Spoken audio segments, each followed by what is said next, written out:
দেখো, আমাদের রাজ্যটা ত্রিপুরা। আমাদের মাননীয় মুখ্যমন্ত্রী, আমাদের সরকার বিগত দিনে যতটা ডিএ আমরা দিতে পেরেছি, আগাম বলে টলে কাউকে আমরা ডিএ দেওয়া হয়নি।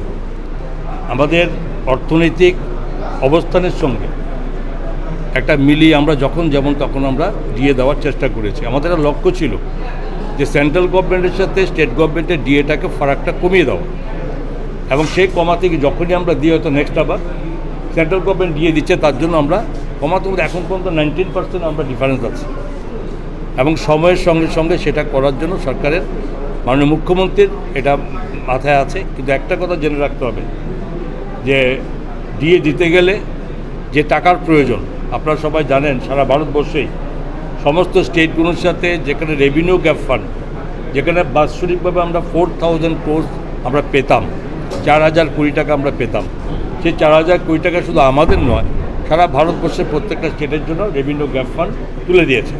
অ্যাডভাইস করেছে 16th ফিনান্স কমিশন, কি বলেছে যে প্রত্যেকটা স্টেট তার নিজের থেকে রোজগার, নিজের থেকে ওদের ইনকাম বাড়াও।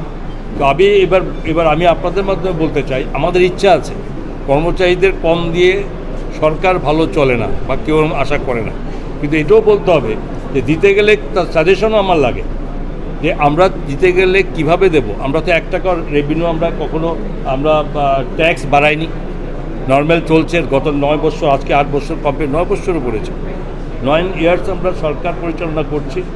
এখন পর্যন্ত আমরা একটা টাকা কোথাও ট্যাক্স আমরা কারোর উপর চাপিয়ে দিইনি।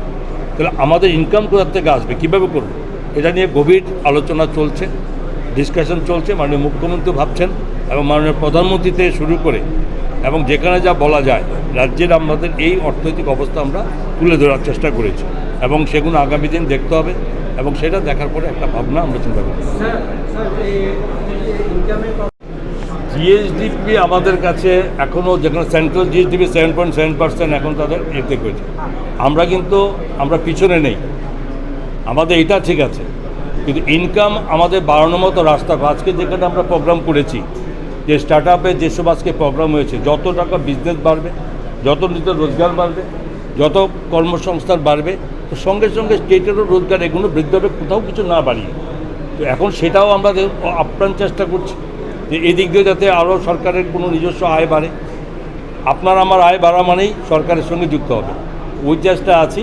ওয়েট করুন, আমরাও খুব চিন্তায় আছি যেভাবে কীভাবে এটা সলভ করা। মানে ওভার দ্য ইয়ার্স স্যার এই সার্ভিস সেক্টরের গ্রোথটা কীরকম Tripura, apart from agricultural sector, ত্রিপুরার যা গ্রোথ রেট এখন সেটার মধ্যে এগ্রিকালচারাল সেক্টর ইজ ইম্পর্ট্যান্ট, কিন্তু apart from agricultural sector, service sector, say education, say IT, say health, এগুলি মিলিয়ে এই মুহূর্তে কারেক্ট ফিগারটা আপনাকে বলতে পারছি না, কারণ আমার বলাটা বলতে কোথাও ডিফারেন্স হবে পার্সেন্টেজে, সেটা এই মুহূর্তে বলি না আপনাকে। তবে আমরা পিছিয়ে নেই, আমি এতটুকু বলতে পারি।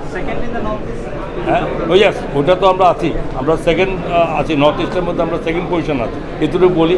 পার্টিকুলার পার্সেন্ট না বললাম, এই মুহূর্তে আমার মানে মুহূর্তে নেই। ওকে।